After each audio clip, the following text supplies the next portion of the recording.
Bonjour à tous, tout le monde ici. Donc, bienvenue pour ce premier sprint qu'on a appelé Sprint Easy Team.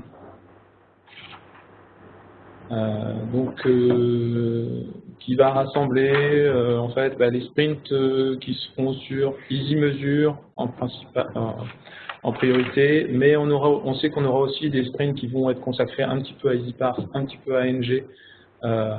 Donc on essaiera de rester thématique. C'est pour ça qu'on rassemble ça sous la dénomination Easy Team. Easy Team, ça fait référence à l'équipe. Le premier sprint. Le titre de ce sprint, c'est Un nouvel horizon. C'est une allusion en fait à la nouvelle reconfiguration de l'équipe. Donc on va travailler maintenant sur Easy Mesure. On a su récemment, là par écrit, on a eu une confirmation que donc le projet Easy Mesure était soutenu par la BSN. Donc là, pour 2016, on est parti avec une nouvelle équipe. On en avait déjà parlé un peu en décembre. Cécilia a quitté l'équipe, mais elle est remplacée par Sylvie en tant que Scrum Master, Sylvie Franck. Donc vous avez reçu des mails pour l'invitation à ce sprint. Et puis Frédéric, qui a intégré l'équipe. Et donc le titre de ce sprint, c'est aussi une allusion à une des chansons de Frédéric, parce qu'il a plein de talents. Voilà, une de ses chansons s'appelle Un nouvel horizon. Donc si vous recherchez sur Internet, vous pourrez l'écouter. Hein. Donc aujourd'hui, j'ai pris la parole au début, mais je passerai la parole ensuite à Sylvie, c'est elle qui prendra la suite. De quoi allons-nous parler ? Ce sprint était un peu particulier, c'était entre deux projets, donc on a essayé de terminer les choses.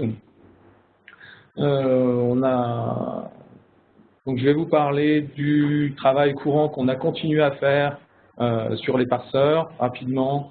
Ici à l'INIST, on a encore travaillé sur la mise en exploitation de façon à bien sécuriser toutes les applications qu'on rassemble sous la dénomination EasyParse Project. On a plein d'applications ANG, Analogist, Bibliomap, etc. On a continué à travailler à l'amélioration de l'interface ANG. On a travaillé sur EasyParse. Frédéric parlera donc d'immigration qu'il a faite, migration de plateforme sur ANG. On a aussi beaucoup travaillé sur le contrôle qualité des plateformes pour qu'on soit sûr de ce qui est reconnu en termes de consultation. On a travaillé sur l'amélioration des enrichissements, Crossref, Sudoc. On a beaucoup travaillé aussi sur Istex. On a assuré une formation à la création de parseurs. C'est Sylvie qui vous en parlera. On a fait une infographie rétrospective du projet EasyParse, qui a commencé en 2013 et qui s'est terminé en 2015. On a eu en février donc cette réunion de lancement du projet Easy Mesure. On en reparlera et on aura peut-être une discussion sur le choix du nom de projet. Il y a eu un sondage. Et puis sur le slogan, et puis donc on va vraiment initier le travail qu'il va y avoir à faire sur Easy Mesure. Donc, le travail courant, les nouvelles analyses, les nouveaux parseurs, donc les chiffres habituels. Donc ils n'ont pas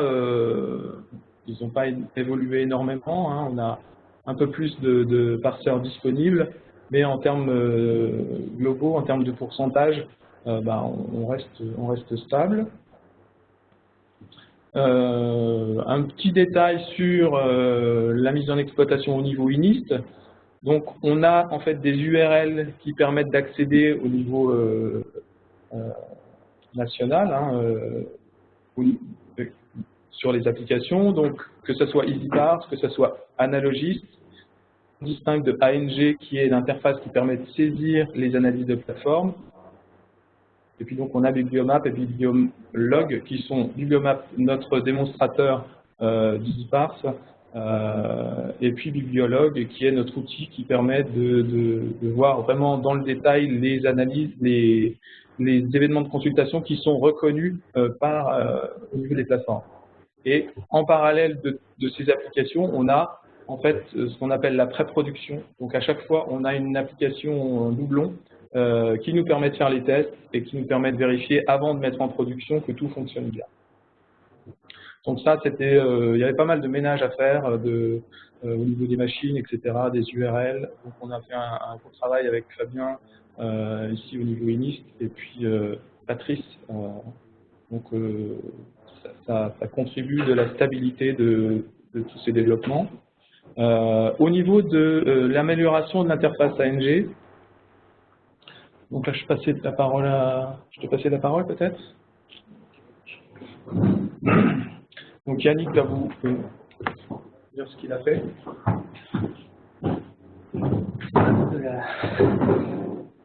Alors, pendant ce sprint, il y a eu pas mal de petites améliorations sur l'interface du nouvel analogiste. Notamment, c'était jusqu'ici, pas mal d'aspects étaient assez confusants, en particulier au niveau de la navigation. J'espère que ça va charger, voilà. Alors, on va charger ça, voilà. Alors, la première chose, déjà, je suis Dominique Le Chaudet, bon, pourquoi pas. La première chose, déjà, au niveau de la navigation, qui jusqu'ici était particulièrement confusante quand on se baladait dans les analyses, on avait très vite tendance à cliquer sur une analyse et à vouloir faire revenir en arrière. Et quand on revenait en arrière, on se trompait de bouton parce qu'il y avait un bouton qui était un peu planqué dans la page. À présent, on a, comment on appelle ça en français déjà? Un fil d'Ariane, merci. Donc un fil d'Ariane qui est beaucoup plus pratique à utiliser directement, comment je dirais, de façon beaucoup plus intuitive. Hop.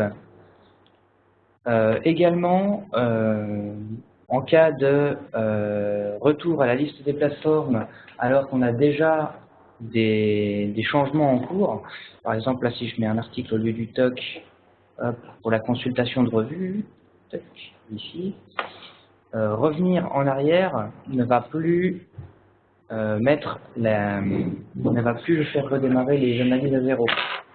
C'est mis en cache. Hop. Donc avec ça, normalement, on ne devrait plus avoir de soucis de perte des analyses en cours qui devaient être assez récurrents, on se faisait assez facilement avoir avant.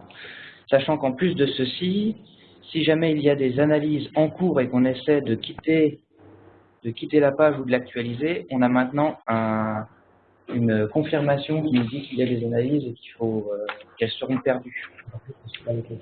Par contre, on ne sait pas lesquelles c'est, effectivement. Bonne remarque.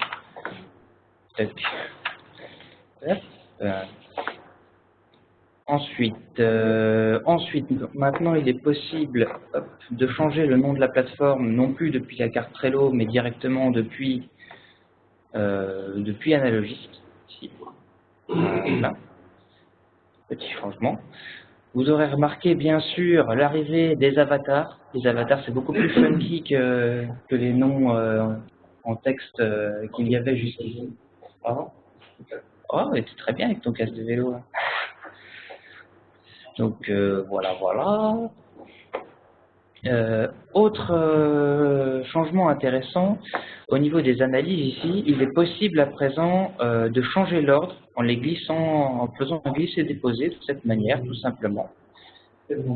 Voilà. Par contre, ce qui n'est pas encore intuitif, c'est qu'on doit changer l'ordre, mais il faut également sauvegarder pour le moment. Alors, ce sera, étant donné qu'il est prévu qu'il y ait une auto-sauvegarde un jour, ce sera réglé un jour. Ensuite, oui, nouveau, à partir du moment où on change une analyse, et ça je vais plutôt le faire sur la pré-prod, non, sur la pré-prod, voilà. Tac.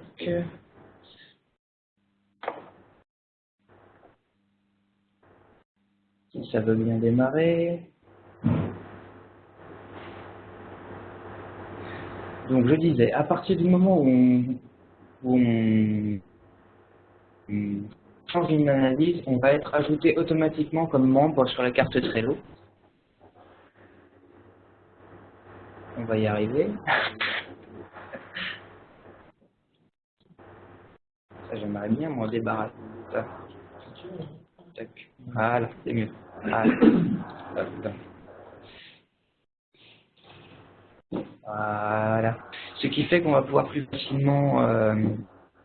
facilement suivre les personnes qui ont participé à une analyse. Si je trouve une analyse, ah bah attends, je suis Dominique de toute façon. Voilà. Donc si j'ajoute une URL ici, hop, pardon, mon rêve, voilà. Donc si j'ajoute une analyse ici, hop, je sauvegarde. Et du coup, Dominique est mis automatiquement comme membre qui a participé à l'analyse. Hop. Ah tiens, qu'est-ce que j'ai fichu? Ah, où est passé le... Ah, j'ai changé le... Génial. Comment j'ai fait pour quitter le slide? Il est encore là. J'ai fait là. Oh là là là là. Sous le truc vert. Ah purée, ok d'accord. Autant pour moi. Autant pour moi. Donc voilà, et... J'ai vraiment du mal moi aujourd'hui. Et autre chose, comment je dirais, à la création d'une carte, d'une nouvelle plateforme, on est souvent tombé sur le cas de, on crée une plateforme alors qu'elle est déjà analysée. Ça arrive assez souvent, notamment pour iWire, par exemple. À présent, lorsqu'on va vouloir utiliser le formulaire ici pour ajouter une plateforme, le lien de la page d'accueil qui est ici va être utilisé pour détecter si EasyParse prend en charge ou pas le domaine en question. Par exemple, je vais aller chercher un domaine sur iWire. Ce qu'il y aurait par exemple... non, on va aller sur les portails Inist.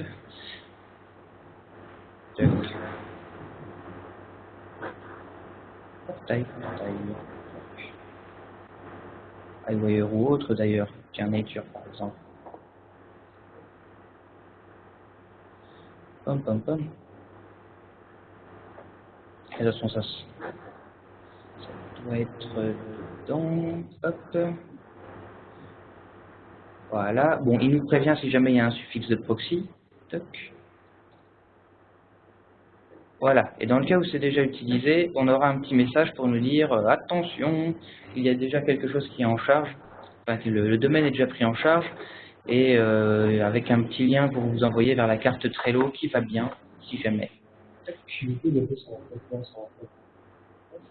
Il le fait sur la foi de tous les domaines qui sont pris en compte par EasyParse, c'est-à-dire soit ceux qui sont déclarés dans le manifeste, ou soit dans le cas d'iWire, par exemple, les domaines qui sont dans la base de connaissances, dans le cas où on a des domaines par revue. Il y a une route en fait. Ah. Par exemple, typiquement, si je mettais, je sais plus, c'est BioCirep,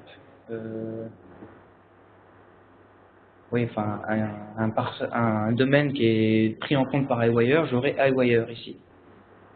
En fait, la question, ça veut dire qu'il fait la vérification. Est-ce qu'il fait la vérification sur d'autres analyses qui sont encore des parseurs? Non, il fait la vérification sur les parseurs. Déjà voilà, ceux qui sont déjà utilisés sur l'instance de pré-prod. De pré-prod, c'est censé être le plus à jour, il me semble. Hop. D'accord. Il y a peut-être moyen de faire une liste. Non, mais comme t'en as une. Donc voilà. Alors, toc. Alors, lire, merci. Donc voilà pour ce qui est Wow, c'est long à charger. Donc voilà pour ce qui est des améliorations qui ont eu lieu sur Analogist. Il y a eu quelques améliorations aussi sur EasyParse. Alors déjà, un petit changement au niveau du système d'anonymisation. Nous sommes partis sur une anonymisation par défaut des deux champs qui sont host et login, sachant qu'à présent, on peut crypter n'importe quel champ.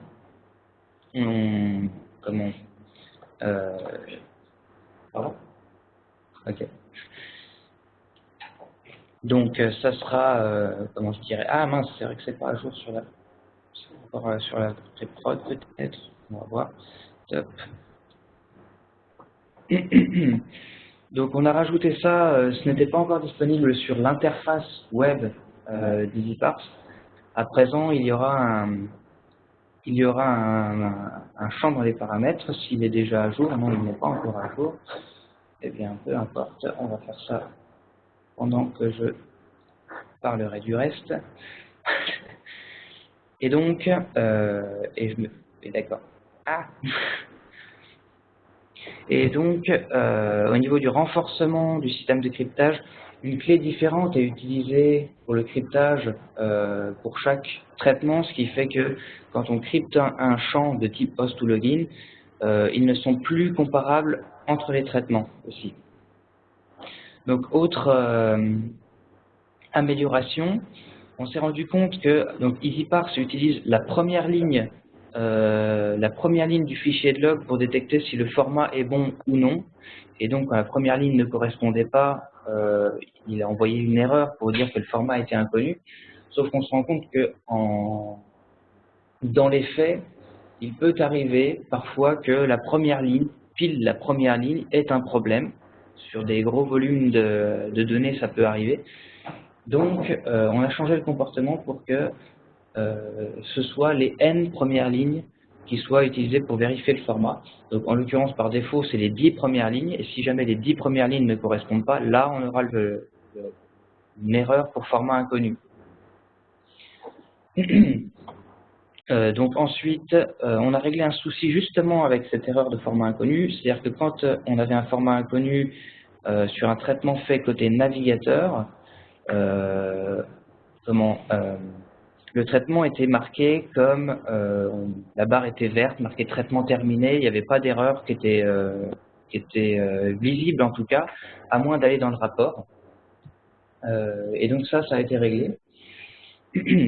Et donc sur un point de vue un peu plus technique, mais là je ne rentrerai pas dans les détails, on a abandonné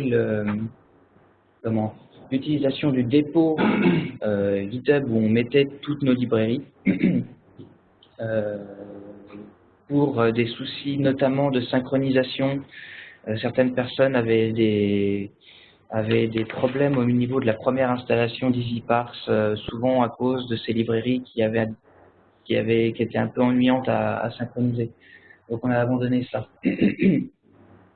Alors que je vois si ici il est à jour, il est à jour, c'est magnifique. Ok, d'accord. Bien.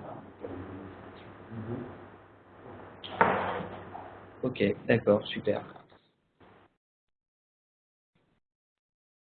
Bon, bah, l'effet démo fait bien son travail. Bon, de toute façon, c'était juste pour montrer l'équivalent de ce petit chantier ici qui se retrouve bien dans les paramètres de traitement. Bon, ça marche comme pour les champs en entrée et en sortie, hein, certes. On ne fait que ajouter des champs. Voilà. Donc voilà. Cette fonctionnalité-là, c'est pour répondre au besoin d'avoir un comportement qu'on appelle privé par défaut, privacy by design, qui est plutôt demandé par la CNIL, enfin tous ces aspects de sécurisation, qu'on ne puisse pas identifier à qui appartient une consultation. Par défaut, on va devenir crypté. Ouais. Donc voilà, hop, je vais passer la main à Frédéric.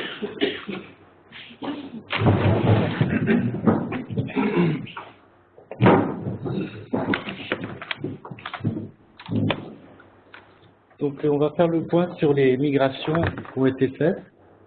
Donc, on a créé une nouvelle étiquette qui s'appelle migration à faire, qu'on a mis dans le Trello. Et donc, pour permettre, justement, par rapport aux plateformes ministres, de pouvoir lister tout ce qu'il y avait à faire. Et donc, on a fait des migrations, comme Sylvie l'avait expliqué lors d'une dernière sprint review. Et puis, donc là, à l'INIS, on a actuellement 44 plateformes qui sont migrées sur ANG. Et donc, on a été aidé avec le service, le groupe statistique, avec Sonia et Hélène. Et puis aussi, j'ai vu que Thomas en avait fait, enfin les deux Thomas avaient fait des migrations, donc je les remercie. Voilà. Et donc, j'invite aussi tous les contributeurs à faire leur migration si ce n'est pas déjà fait. Et je voulais leur dire aussi que, suite à ma petite expérience dans le groupe, que je me tenais à leur disposition pour les aider à faire des migrations, à faire des analyses, qu'ils n'hésitent pas à me contacter par le biais de Sparse. Voilà. Maintenant, on va faire un bilan sur le contrôle qualité. Donc avec une petite diapo qui rappelle sûrement quelque chose à certaines personnes par rapport aux boîtes. Et donc on a créé deux nouvelles étiquettes pour certifier les plateformes. La première étiquette, c'est l'étiquette verte, c'est l'analyse certifiée H, entre parenthèses humaine, c'est-à-dire que ce sont des plateformes qui ont été analysées, qui ont été corrigées, qui ont eu le traitement du parseur et qui sont reconnues dans le GAIO, et dont on a au moins 95% des champs qui sont renseignés. Donc ça peut être l'ISSN, le DOI et le publication title.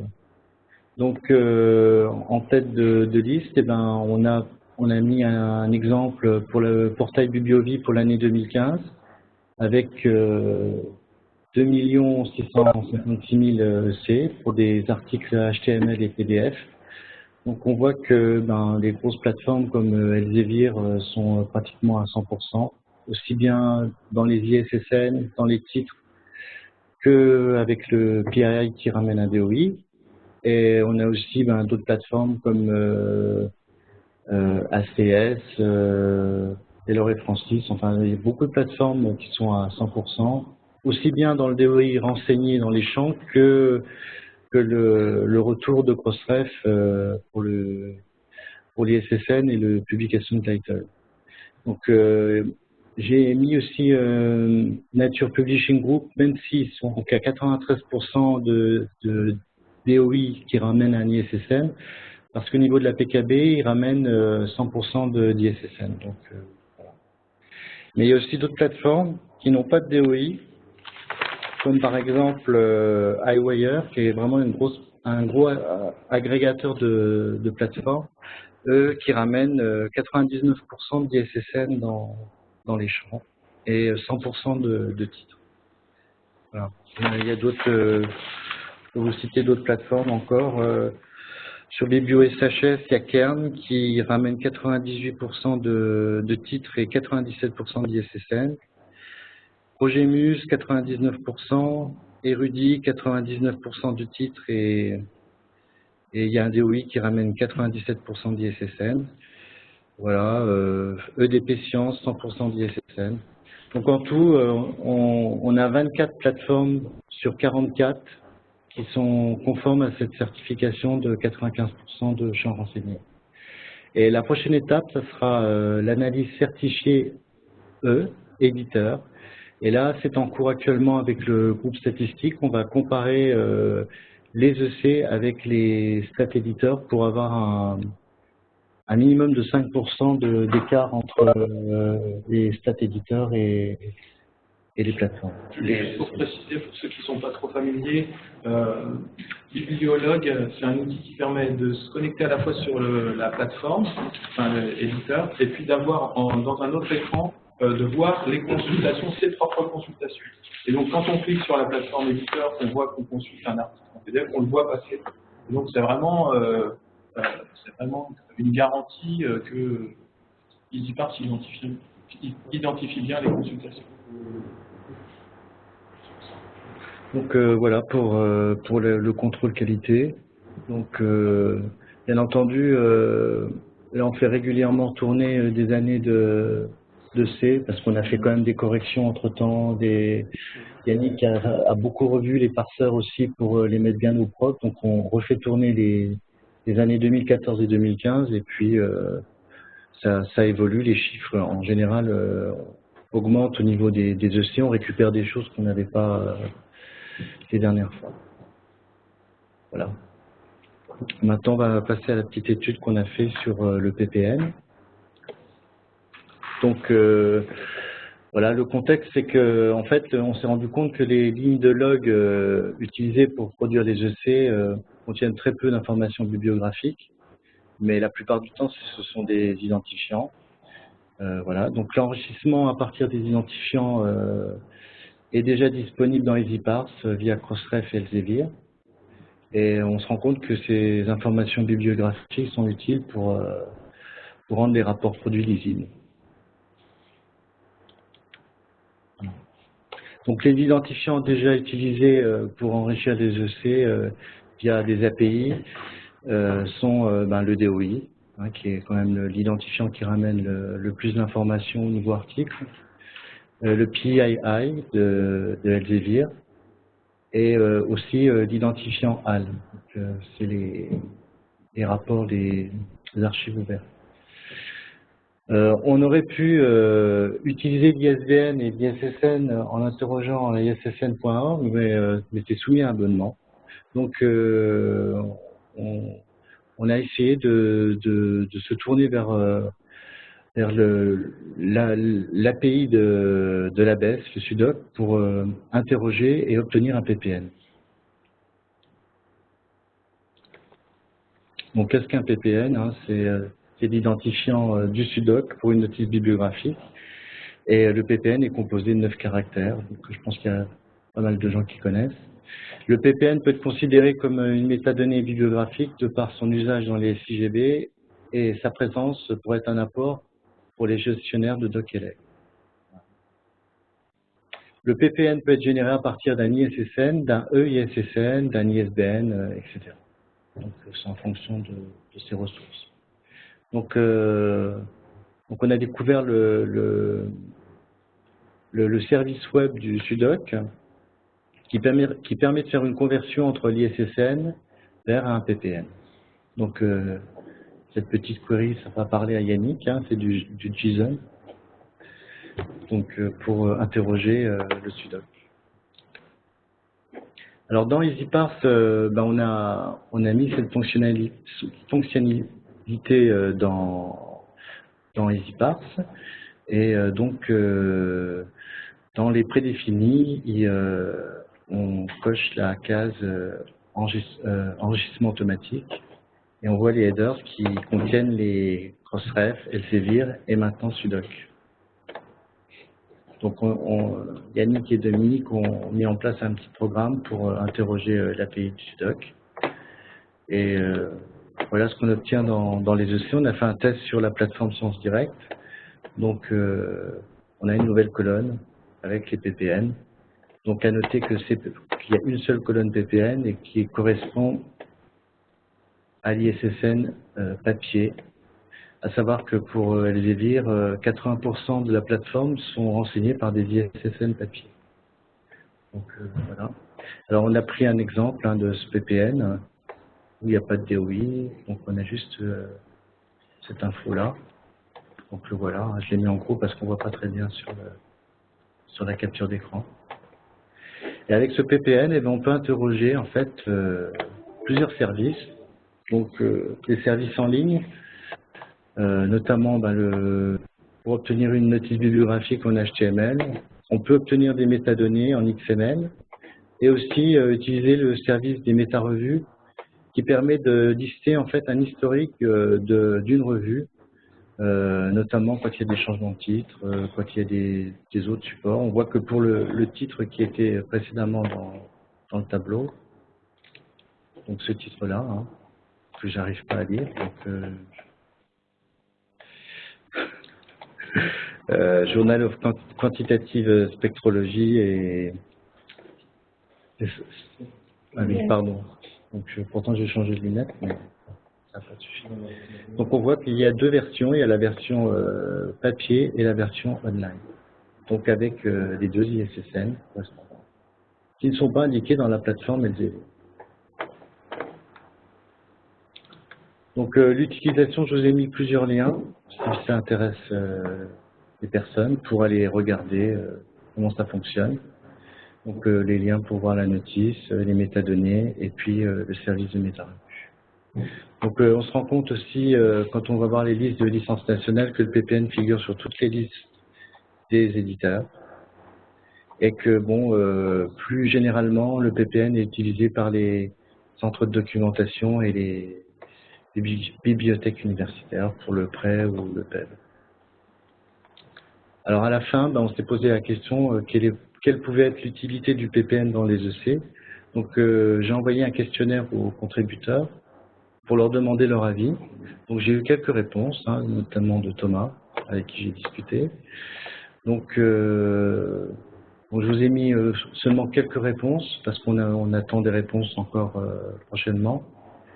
Mais on se rend compte quand même que c'est apparemment difficile de dresser des tableaux croisés entre les EC, le SIGB et les stat-éditeurs.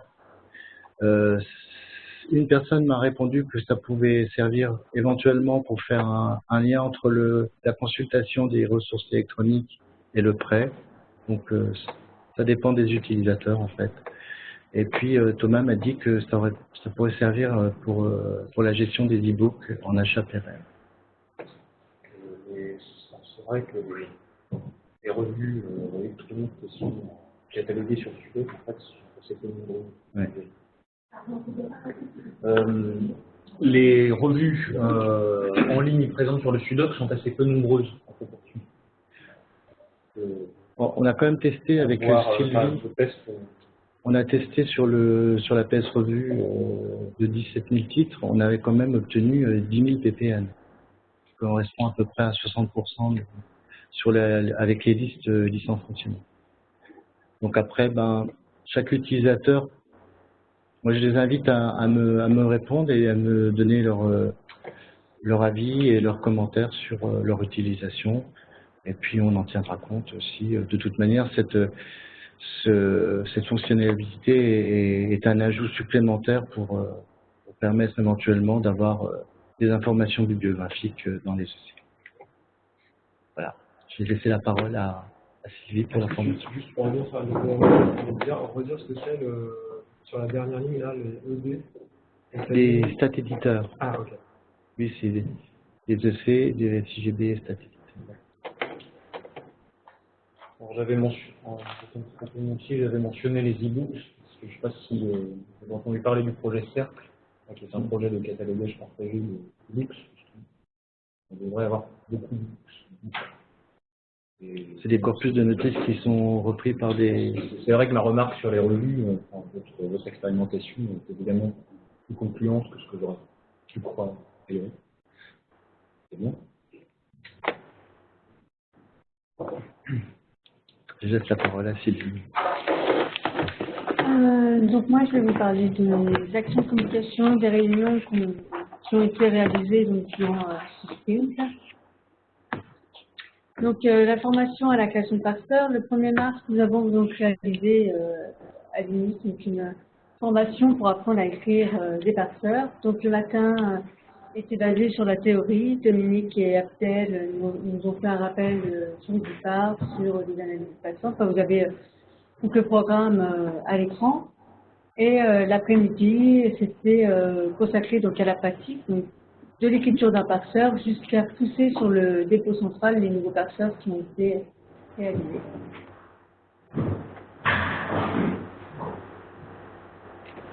Nous avons également réalisé avec toute l'équipe une infographie sur les 3 années donc, du projet EasyPark qui reprend les chiffres essentiels autour du projet, donc tels que l'évolution des contributeurs aux analyses de plateformes, l'évolution des plateformes reconnues et enrichies, 3 petites bulles qui reprend quelques chiffres, les outils et les technos, et dans le logo EasyPark, ça reprend ce qui est réseaux sociaux, organisation et communication.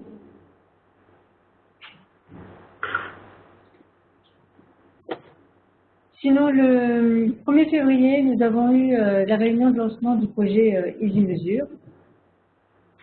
Donc, au cours de cette réunion, nous avons travaillé dans le cadre d'un atelier agile à l'élaboration de la vision du produit. Donc, vous avez à l'écran la problématique et la solution qui a été proposée. Donc, l'objectif de cet atelier était de proposer une boîte qui puisse valoriser le produit. Donc, il y avait 7 groupes. Et donc, chaque groupe a créé une boîte et ça a permis de mettre en avant ce qui était important donc, dans le projet EasyMesure. Et lors de cette réunion, on a également parlé donc, du nom du produit. Donc, vous avez ici les noms qui ont été proposés lors de la réunion. Et suite à cette réunion, donc, nous avons fait un questionnaire pour savoir quel est le nom que vous préférez. Et voici les réponses aux questions. Mais il y a Donc, d'autres noms qui sont sortis pendant le questionnaire. Comment? Il y a d'autres noms, il y a eu d'autres... Oui. Il y a d'autres noms. En fait, le questionnaire a été envoyé à 84 personnes. On a eu 39 réponses. C'est pas mal. Donc, à presque 49%, c'est EasyMesure qui est en tête. Mais oui, comme tu dis, il y a eu d'autres noms. Donc, les voici qui ont été... voilà. Il y a d'autres noms qui ont été proposés. Alors, il y a eu PES, EasyLead, EasyUse, EasyUni, EasyStat, EasyMesure, EasyCommunity, EasyAssure, agrégation des statistiques structurées d'utilisation des ressources électroniques, EasyCollect, EasyConsolidate et EasyPanorama.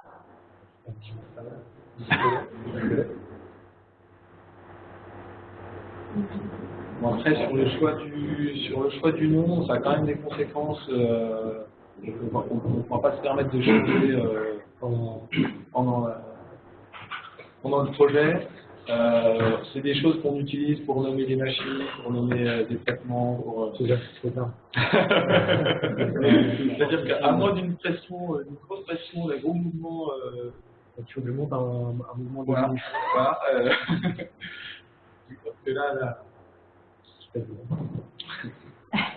C'était quoi ton nom? Donc là, il vous reste quelques jours, je dirais, pour vous manifester aux côtés de Thomas, s'il vous plaît, faire changer le nom.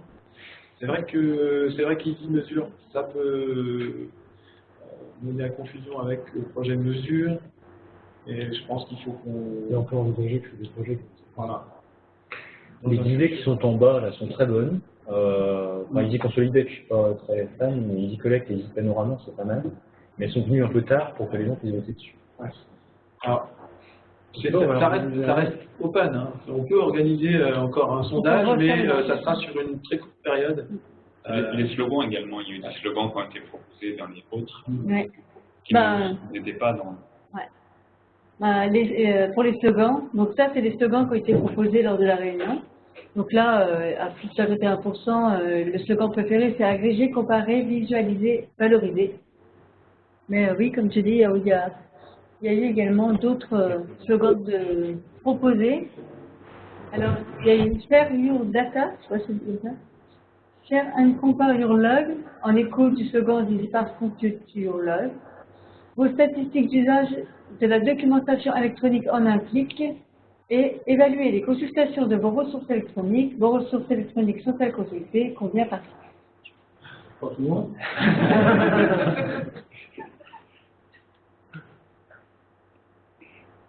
Voilà.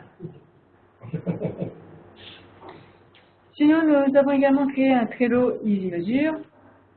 Et dans le Trello, on a mis par famille les fonctionnalités qui correspondent à ceux qui ont été définis lors de la vision du produit, donc lors de la réunion du 1er février. Et il y a également une réunion de travail sur le futur MVP Easy Mesure le 7 mars 2016. Donc voilà ce qu'on voulait dire. Vous pouvez déjà noter dans vos agendas les dates qu'on propose pour les prochaines revues de sprint, donc le 14 avril, le 19 mai et le 15 juin, et le 16 juin pour le comité technique.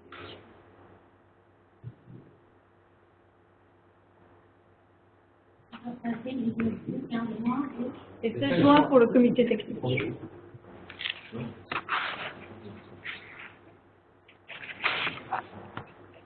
Alors, ce n'est pas des dates qui sont hyper fixes, mais qui tombent bien. On va essayer de regarder les calendriers par rapport aux vacances.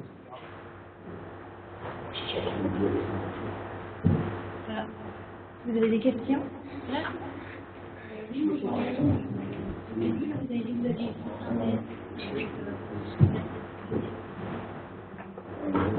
en fait,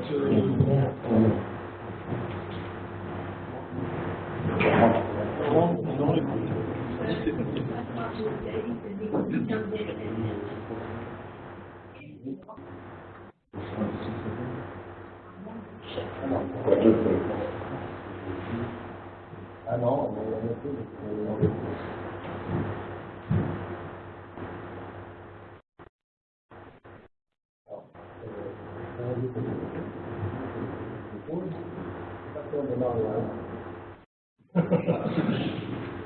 du coup, un an, à partir de quoi? À partir de début de l'année 2016, à partir du moment où on a eu comme mail de notification plus ou moins officielle, en sachant que ça reste un mail, c'est un Marion, une notification papier avec le logo du ministère, le tampon et tout ce qui va bien.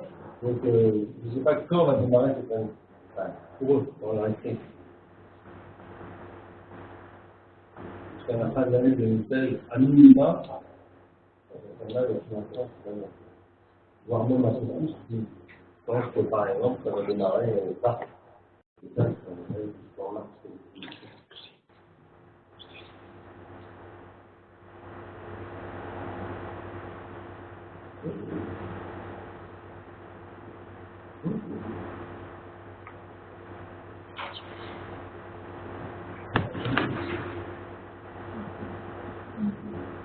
Moi, je partage le point de vue de Dominique sur le fait que concernant mon nom, on me demande même si c'est pas déjà un peu tard à faire que, puisqu'on en parle même au niveau des instances et des tutelles, le projet est déjà identifié sous ce libellé-là. Donc, changer de libellé maintenant, on a fait la demande avec ça ne serait pas aussi un petit peu perturbant en termes de com et de rattachement, c'est déjà quelquefois un peu compliqué au niveau des tutelles du ministère pour rapprocher les choses. Si maintenant le projet va changer de nom et qu'on va leur dire l'enseignement d'une mesure maintenant c'est une collecte. Ah ouais. Enfin, moi, j'aurais plutôt la position de dire que, effectivement, potentiellement, il peut y avoir confusion entre les deux, mais que c'est justement l'occasion de parler des deux projets. C'est-à-dire qu'on dit ici mesure, mais il y a aussi mesure, sachant que moi, dans mon esprit, je pense qu'il y aura à un moment où ça se rapproche. Enfin, il y aura des interactions, on voudra comparer forcément les choses. Je serais plutôt dans ce type d'approche que de changer. Donc après, le slogan, le slogan c'est plus ouvert. Moi, celui qui sort en tête me convient.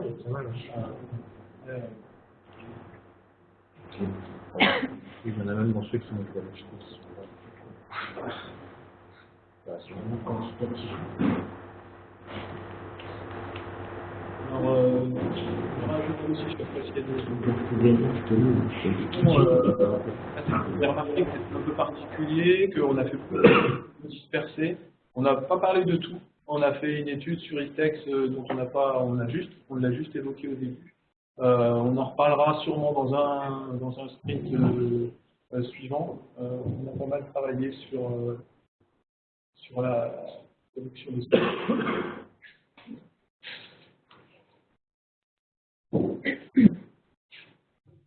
Est-ce qu'il y a des questions Vous nous entendez toujours?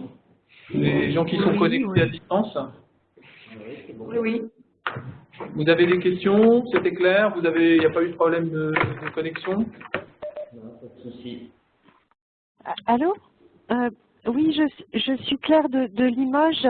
Je m'excuse parce que j'ai rejoint votre réunion un petit peu à la fin. J'avais une question. Est-ce qu'il y aura un lien entre le projet EasyMesure et l'enquête errée, en fait, pour lier nos stades de consultation avec les coûts éventuels? Alors, Thomas, tu peux répondre côté couperin, enquête errée? Théoriquement, c'est possible. C'est pas à l'heure du jour. Parce qu'on est encore un peu loin de ça, en fait. À court terme. À court terme, c'est pas... À plus long terme, effectivement, c'est quand même l'objectif d'EasyMesure, c'est quand même d'avoir une masse d'informations, de mesures des usages partagés et consolidés par l'ensemble des établissements pour aider justement dans le cadre de l'enquête errée. Et pour ce qui concerne cette année, je pense que ce sera trop tôt et que on pas suffisamment avancé pour qu'on puisse dire que EasyMesure sera une solution, enfin, au moins un outil pour l'enquête errée. Mais à plus long terme, effectivement, et c'est dans les objectifs, c'est l'idée est là. Et puis côté enquête errée, on sort en fait d'une refonte de l'outil, puisque l'outil a été remis en route cette année pour 2 années consécutives. Enfin, je veux dire, on a assuré la collecte pour 2 années consécutives dans un temps assez court. Et pour l'instant, côté erré, on n'a pas embarqué la possibilité de charger des stades de consultation. Donc évidemment que c'est intéressant, enfin, que c'est quelque chose vers lequel on va tendre, mais ça va pas, je pense pas que ça va se faire dans l'année ou dans les 2 ans prochaines. C'est une question qui rejoint en fait aussi l'interfaçage géré mesure, dont on avait déjà parlé, notamment dans le cadre du groupe de travail indicateur. Je pense que c'est effectivement quelque chose vers quoi on va tendre, au moins manuellement, dans les premiers temps.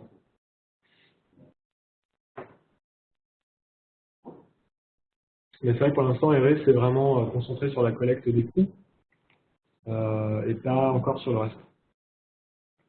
Enfin, ma question, c'était pas à court terme, hein, c'était si vous y aviez pensé à plus ou moins long terme, hein, c'était ça ma question. Parce que nous, c'est clair que les statistiques, on les recueille aussi par rapport aux données budgétaires. Hein, enfin voilà, donc ma question, c'était plutôt sur le long terme. Hein.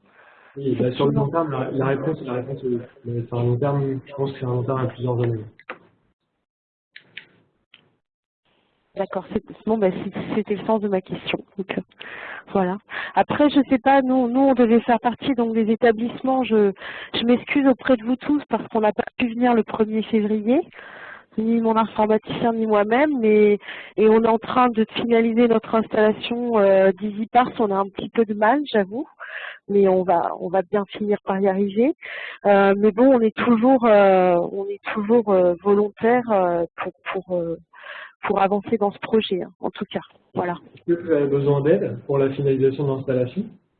Est-ce que vous voulez qu'on reprenne rendez-vous Alors, il se trouve que nos informaticiens ont réinstallé la messagerie de l'université, donc c'est aussi faute de temps de notre part. On va se revoir ensemble et ensuite, s'il y a besoin, je ferai appel à vous pour un autre rendez-vous. Mais je préfère reboucler d'abord avec eux. Alors, je ne l'ai pas évoqué aussi, mais là, durant ce sprint, on a fait plusieurs WebEx, 3, 4, avec justement des gens qui voulaient installer EasyPars. On prend 1 heure, je pense que ça vous facilite beaucoup le travail parce qu'on peut aller assez rapidement dans l'installation, ça vous évite de vous poser trop de questions, on va directement, on est habitué en fait aux situations qui peuvent poser problème. Donc n'hésitez pas à nous dire quand vous êtes prêts, on dégage un créneau d'1 heure on interagit via WebEx et généralement ça permet d'avancer assez rapidement. Voilà. De votre côté, il ne faut pas rester bloqué. On est là pour vous aider. Alors, oui, mais je pense que il y a des lenteurs par rapport à notre proxy qu'il faut qu'on résolve. Et d'autre part, mes informaticiens sont en train de se pencher sur la remontée des données LDAP, ce qui ne semble pas très évident. Donc, je pense que si on cale un rendez-vous, ça sera surtout sur ce sujet-là. Ok. Voilà. Mais j'hésiterai pas, hein, j'ai bien retenu. Mais c'est aussi faute de nos disponibilités, j'avoue, on avance au coup par coup. D'accord.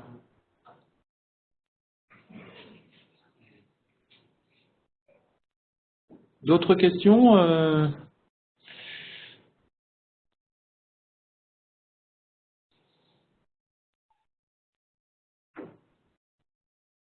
dans la salle? Non? J'ai l'impression que... Donc, par rapport à la suite, donc là, on va vraiment faire un sprint easy mesure. La prochaine fois, donc, on vous présentera, je pense, un produit minimal viable qui va concerner easy mesure. On a déjà commencé à travailler dessus. Donc là, on va vraiment se concentrer sur easy mesure, sur ce que pourrait être le produit. On va essayer de se confronter au téléchargement des données.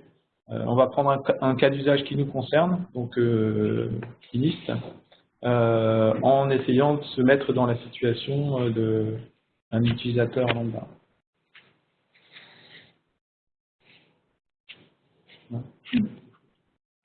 Donc, si vous n'avez pas d'autres questions, on va en rester là. Donc, je remets peut-être les dates. On vous donne rendez-vous dans un premier temps, donc le 14 avril. Est-ce que c'est non, aux alentours du 14 avril. D'accord.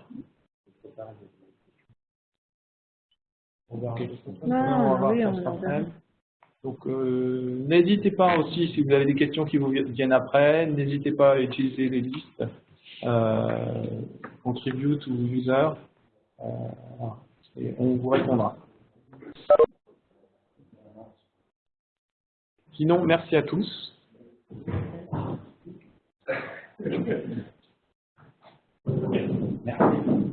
Merci.